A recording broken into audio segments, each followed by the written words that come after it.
Hello students, good morning everyone. Myself Manisha Mane. Welcome to all of you in economics lecture. In previous lecture, start about branches of economics. So there are two branches, microeconomics and macroeconomics. And study about the microeconomics. In shortly, again revise that. So microeconomics means is a study of behavior of the individual economical unit. And एक important definitions देखी थी according to Professor Kenneth Boulding. Microeconomics is a study of particular firms, particular household, individual prices, individual wages, income, individual industries, particular commodity. It is clear that Professor Kenneth Boulding says that microeconomics is a study of individual economical unit या फिर particular commodity. Just for examples, any commodities या फिर any individual unit means family budget या फिर any industry, firms, etc.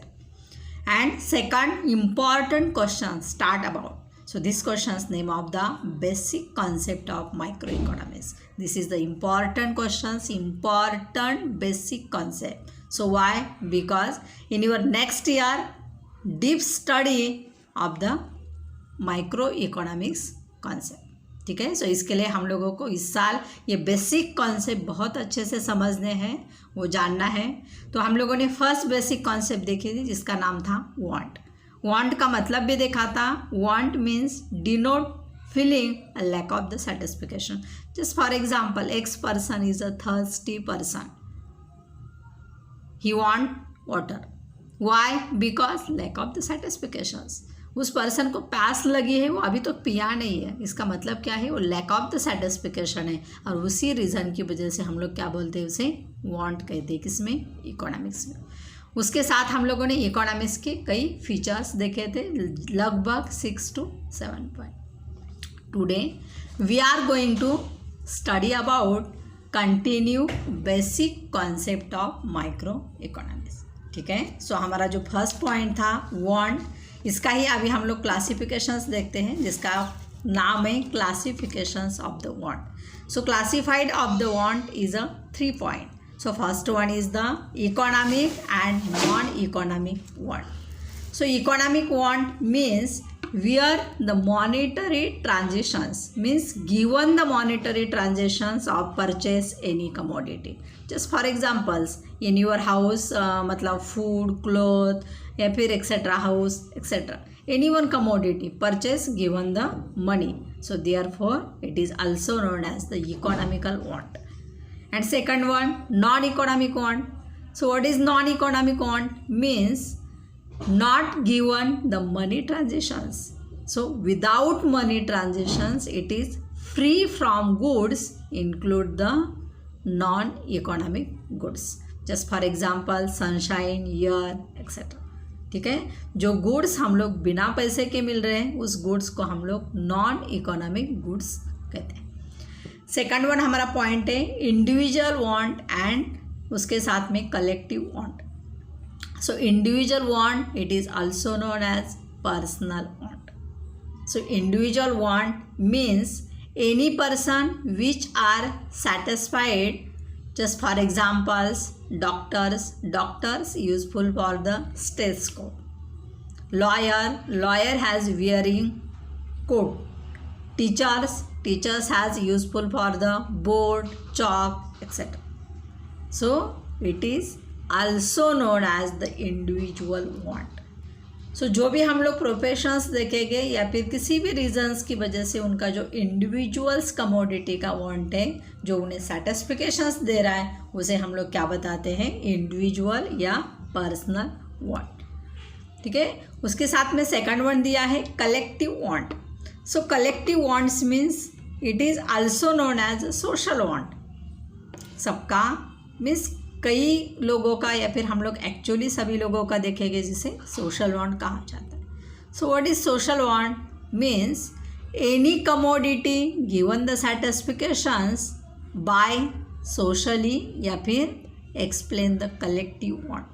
Just for example, transportations by the train, transport by bus या फिर many facility provide bank. So it is explain the collective want. ठीक है ना। जैसे bank की हम लोग को फैसिलिटी चाहिए तो सबको चाहिए। सेकंड वन हम लोगों को ट्रांसपोर्ट चाहिए। सो कई मैक्सिमम लोग चाहते हैं कि हम लोग यहाँ से क्या करें, ट्रैवलिंग करें ट्रेन से। तो इस तरीके से हम लोग क्या बता सकते हैं, इसे कलेक्टिव वांट बता सकते हैं। ठीक है। थर्ड वन इसका क्लासिफिकेशन है, उसमें से आप लोगों को 3 कमोडिटी दी है, necessary, comfort and luxuries commodity. So necessary commodity it is also known as basic commodity. Just for examples food, cloth and house, उसके साथ एजुकेशन एंड हेल्थ। ये हमारे जो 5 बेसिक नीड्स हैं, इसे कहा जाता है necessary commodity. Every people living of the life is necessary for the basic goods, means अन्न, वस्त्र, निवारा, एजुकेशंस एंड हेल्थ। ठीक है। उसके साथ सेकंड वन है comfort want. So comfort want means any persons help of the any commodity given its life of the comfortable, means comfortable life, help of the commodity. So therefore it is also known as the comfortable good. Just for example, housewife its work help of the mixer, washing machine, fridge. It means these examples of the comfortables want, वो उसकी life comfortable कर रहे, fast कर रहे। सो इसका मतलब क्या हो गया, वो कंफर्टेबल है। स्टूडेंट की बात हम लोग करेंगे, स्टूडेंट्स को जैसे भी वहाँ पर जो एक बाकी मटेरियल लग रहा है, एक्स्ट्रा मटेरियल, उसकी वजह से वो कंफर्टेबल होने वाला है। कुछ नोट्स रहेंगे, कुछ क्लासेस की वजह से, या फिर कुछ ट्रैवलिंग के लिए वहाँ पर वैन रहेगी। ऐसे कई चीज़ों से हमारी लाइफ क्या हो रही, कंफर्टेबल हो रही। And third one is a luxury commodity. Luxury commodities has given pleasures and happiness. ये हमें क्या प्रोवाइड कर रही है, बहुत ज़्यादा हैप्पीनेस प्रोवाइड कर रही है, प्लेजर प्रोवाइड कर रही है। जस्ट फॉर एग्जांपल्स वहाँ पर car, but AC car has given the happiness. ठीक है। या फिर वहाँ पर well settle house means well furnitures, एक गुड फर्नीचर है, बहुत बड़ा हाउस है। तो इसका मतलब क्या हो गया, लग्जरी कमोडिटी। ये हम लोगों ने क्यों ली है, सो हमें एंजॉय करने के लिए, हैप्पीनेस के लिए ली गई है। ठीक है। तो इस तरीके से ये 3 वांट्स थे इंडिविजुअल वहाँ पर, या फिर जैसे हम लोग बताते हैं नेसेसरी, या फिर कंफर्टेबल एंड लग्जरीज वांट। ठीक है। तो ये ज़रा थोड़ा अच्छे से याद रखो। नेक्स्ट वन है हमारा सेकंड पॉइंट है, जिसका नाम है goods and service. So goods and service is very important basic concept of the economics. Anything that satisfied human want is terms of the goods. Anything that satisfy human want is terms as a good. किसी भी वहाँ पर सेटिस्फिकेशंस, human का सेटिस्फिकेशंस किस में है, goods में है। ठीक है। इसका मतलब क्या हो गया, it is explain the existing material. Just for examples teachers वहाँ पर useful for the board, duster, chalk etcetera. It means explain the goods and given the satisfactions. या एनी अदर एग्जाम्पल आप लोग देख सकते हैं, जैसे भी वहाँ पर आपका एग्जाम्पल्स देख सकते हैं। आपको गुड्स चाहिए, क्या चाहिए, 11th का टेक्स्ट बुक चाहिए, मीन्स कॉमर्स के 11th के सभी टेक्स्ट बुक चाहिए, नोटबुक चाहिए, कुछ पेन मटेरियल चाहिए, लेक्चर्स चाहिए। So it is explain the satisfactions of the given commodity. And goods के साथ में service is also satisfied of the human want. जैसे गुड्स की वजह से लोगों का सेटिस्फिकेशन बढ़ता है, वैसे भी सर्विस की वजह से भी सेटिस्फिकेशन बढ़ता है। सो कौन कौन सी सर्विस होती है, जैसे फॉर एग्जांपल अभी आप लोग क्या कर रहे हैं, ऑनलाइन स्टडी कर रहे हैं, बट ये आपको सर्विस मिल रही है। ठीक है। हम लोग डॉक्टर के पास जाते हैं जब बीमार रहेंगे, सो हमें क्या मिल रहा है, ट्रीटमेंट मिल रहा है, मतलब सर्विस मिल रही है। कभी कोई लॉयर के पास जा रहा है, या फिर आप लोगों को इंश्योरेंस चाहिए, जैसे आज कोविड के कंडीशंस में बहुत मैक्सिमम्स लोग हैं कि जिन्हें क्या चाहिए, इंश्योरेंस चाहिए। So provide the facility mean service facility, या फिर ट्रांसपोर्ट के साथ फैसिलिटी। ऐसे कई वहाँ पर सर्विस है जो experience and feeling of the person, ये एक्चुअली हम लोग वहाँ पर नंबर्स में नहीं बता सकते, बट ये हमें फील हो रहा है, ये एक्सपीरियंस है। ठीक है। तो इस तरीके से goods and service provide the satisfactions of the human want. जो लोगों की ज़रूरत है उसे पूरा करने का, उसे सेटिस्फिकेशंस देने का काम करते हैं। ठीक है। आप लोग इसमें से कोई भी एग्जाम्पल लिख सकते हो। नेक्स्ट वन पॉइंट है मीन्स हमारा main third point. So third point का नाम क्या है? Utility. So what is mean bye utility? Utility is the most important point. Why? Because 12th standard, it is the second chapter and big chapter, consumers behavior, and this chapter is explain many questions of the utility. So what is mean by utility? Utility means capacity of a commodity to satisfy human want.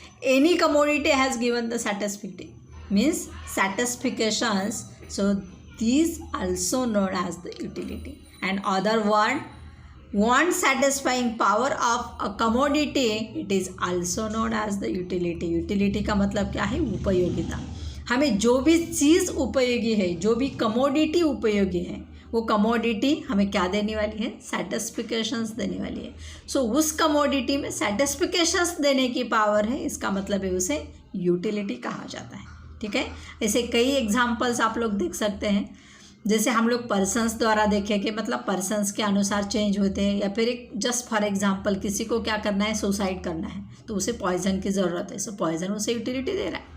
या फिर किसी student को क्या करना है? CA में पढ़ना है, तो उसे उस बुक्स की यूटिलिटी है, तो बुक्स परचेस करता है तो उसे यूटिलिटी प्रोवाइड कर रही है. इकोनॉमिक्स में अच्छी बुरी चीज़ें नहीं होती हैं, नहीं तो आपको लगेगा कि मैडम ने ऐसा क्यों एग्जाम्पल दिया.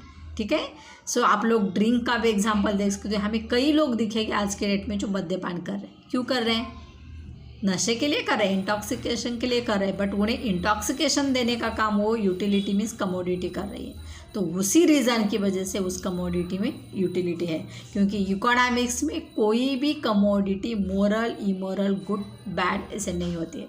Economics means expressions of the money related of the every commodities and service. ठीक है, सो मुझे लगता है यूटिलिटी भी आप लोगों को अच्छे से समझ में आई हो. एंड फोर्थ वन पॉइंट है value. So value has two approaches in economics. First is the value in use and second is the value in exchange. So first point, value in use. It refers to the worth of a commodity. Worth, value. Worth of a commodity means value in use of a commodity. Worth, उसका जो value है उसे हम लोग क्या बताएंगे? Usefulness of a commodity. Just for examples, sun means no any one person has pay the money for sun. So it means it's worth can not या फिर कैन नेवर बी डाउटफुल. इसका मतलब है क्या? उसका वर्थ, उसका value, उसका मूल्य कुछ कम हो रहा है? नहीं हो रहा है. उसका मूल्य कुछ डाउटफुल है? नहीं डाउटफुल है. But it has given service या फिर it has given the commodity, explain the usefulness of a commodity. ये कमोडिटी हमारे लिए बहुत यूजफुल है, ये फ्री मिल रही है. ठीक है, इस तरीके से हम लोग एयर की बात बता सकते हैं, वाटर की भी बात बता सकते हैं. तो अभी आपको लगेगा वाटर के लिए तो हम लोग पानी दे रहे हैं, मीन्स पैसा दे रहे हैं. ठीक है ना, पैसा देते हैं ना हम लोग अभी, मीन्स गवर्नमेंट के थ्रू जो भी वहाँ पर ये है, जैसे ग्राम पंचायत रहेगी, नगर पालिका रहेगी. सो क्यों दे रहे हैं? ये भी तो फ्री मिला है, बट इसे पैसा देना पड़ता है. ये जो सर्विस प्रोवाइड होती है, और स्पेशली ये सर्विस प्रोवाइड के लिए हम लोग पैसा देते हैं, और पॉपुलेशंस की वजह से भी हम लोगों को ये करना पड़ता है. ठीक है, तो इस तरीके से value in use of commodity means usefulness of a commodity every persons living of the life. Her persons की लाइफ बेटर होने के लिए, जीने के लिए ये यूजफुलनेस कमोडिटी हमें चाहिए. ठीक है, सेकंड वन पॉइंट है value in exchange. So what is mean by value in exchange? So it refers to the worth of a commodity. Worth means again value of a commodity और worth of a service. Express another commodity.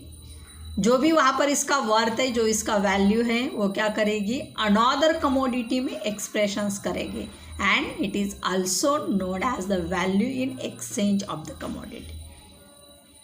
इसका मतलब और क्या होता है? Value in exchange means terms express of the money. Just for examples, any commodity any person purchase of the market. Instead of या फिर this oppose given the money, given the some rupees. So some rupees has the another commodity. हम लोग क्या कर रहे हैं, उसे exchange कर रहे हैं, ठीक है ना। जब भी वो मार्केट से हम लोग परचेस कर रहे हैं, सो परचेस करते समय हम लोग उसे पैसा दे रहे हैं, उसका मतलब क्या होता है, उसे एक्सप्रेस कर रहे हैं अनदर कमोडिटी में, इसी वजह से उसे कहा जाता है वैल्यू इन एक्सचेंज। अभी हम लोग घर के लिए भी कई चीज़ें परचेस करते हैं, जैसे फॉर एग्जांपल्स देखेंगे, टीवी रहेगा, वॉशिंग मशीन्स रहेगी, फ्रिज रहेंगे, सो कई हमारे पास इकोनॉमिकल गुड्स है, एंड इकोनॉमिकल गुड्स हम लोग क्या करके लेते हैं, एक्सचेंज गुड्स, ठीक है। उसके साथ एक थर्ड वन पॉइंट दिया है, water diamond of paradox of the value. Paradox का मतलब है अपोजिट वैल्यू, जैसे विरोधाभास। This is the most important concept, two concept, value in use and value in exchange. Combine, both are the combine of the examples water and diamond, paradox of value. जो आप लोग ऊपर पढ़े हो, value in use and value in exchange, इन दोनों को एक साथ लिया है, दोनों के एक एक एग्जाम्पल दिए हैं, और ये एक दूसरे के किस तरीके से अपोजिट है ये बताएं। अभी हम लोग एक्सप्लेन करते हैं। सम कमोडिटीज़ या फिर some commodities have high value in use and some commodities have high value in exchange, ठीक है ना। कई कमोडिटी हाई वैल्यू देती है यूज़ के लिए, सो कई कमोडिटी एक्सचेंज के लिए हाई वैल्यू देती है। अभी यूज़ कमोडिटी हाई वैल्यू दे रही है, उसका मतलब क्या है, it's necessary for the living of life, just for example food, water, sunshine, air, etc. This is the usefulness of commodity and given the high value in use. Means example of the water, ठीक है। Second है value in exchange. Some commodity given the value in exchange, बहुत ज़्यादा value देती है exchange में। क्यों दे रही है, because it's main reason of the scarcity of the commodity. Scarcity means दुर्मिळ, कम। Demand comparatively this commodity are less and it is explain the scarcity of the commodity. Just for example of the diamond. Diamond is a demand, means more demanded, and comparisons less commodity. Therefore, it is a scarcity and explain the high value in exchange. तो उसी reason की वजह से जब भी लोग purchase करते हैं, सो बहुत ज़्यादा पैसा वहाँ पर क्या करते हैं, देते हैं, ठीक है। सो इस तरीके से डायमंड क्या है, एक्सचेंज करने के लिए उसका वैल्यू ज़्यादा है, और उसका रीज़न क्या है कि वो चीज़ डिमांड के कंपैरिजन में दुर्मिळ है। तो वैल्यू इन यूज़ का मतलब क्या है कि जो कमोडिटी भले ही वहाँ पर फ्री रहेगी या फिर कुछ पैसा हम लोग शॉर्टली पे कर रहे हैं, बट ये जीने के लिए बहुत ज़्यादा ज़रूरी है। तो वो एग्जाम्पल कौन सा था, वाटर, ठीक है। तो इस तरीके से ये हमारे दो एग्जाम्पल्स थे, और मुझे लगता है बेसिक कॉन्सेप्ट ऑफ इकोनॉमिक्स, इसके जो पॉइंट थे, जो फर्स्ट पॉइंट था वांट, उसके दो questions, features and classification. Second point था हमारा goods and service. Third point है यूटिलिटी, एंड फोर्थ पॉइंट है वैल्यू, ठीक है। सो ये मेन पॉइंट अच्छे से याद रखो। इसमें वैल्यू में और हम लोगों ने सब पॉइंट 3 देखे थे, value in use, value in exchange, and last one देखा था water diamond is the paradox of value, ठीक है। सो थोड़ा सा वहाँ पर अच्छे से सुनो, हो सकता है कहीं पे दिक्कत आ रही है, सो 1 से 2 बार आप लोग वीडियो रिपीट सुनेंगे, सो ये वीडियो अच्छे से समझ में आएगा, और ये समझना बहुत ज़रूरी है। सुनने के बाद अपने क्लास नोटबुक करो, और उसमें से कुछ पॉइंट, मतलब पॉइंट भी लिखना है, हो सके तो उसके मेन जो आपका एक्सप्लेनेशंस रहेगा या फिर एग्जाम्पल रहेंगे, वो शॉर्टली लिखने का ट्राई करो। अभी हम लोग कॉलेज में रहते हैं, सो डायरेक्टली आप लोगों को बता सकते हैं, क्योंकि हम लोगों को होमवर्क भी बनाना है एक अलग से बुक में, जो चैप्टर ख़त्म होने के बाद, ठीक है। सो नेक्स्ट वीडियो तक ये सभी पढ़ाई याद रहनी चाहिए, ठीक है। Okay, thank you very much. और लाइक एंड सब्सक्राइब करना मत भूलो, क्योंकि इसी चीज़ों की वजह से टीचर और आपको अच्छे से पढ़ा सकते हैं। कुछ ज़रूरत रहेगी सो कुछ और एक्सप्लेनेशंस बढ़ा सकती है, और सब्सक्राइब करेंगे तो आपको सभी बाकी वीडियो मिलते रहेंगे, ठीक है। Thank you very much.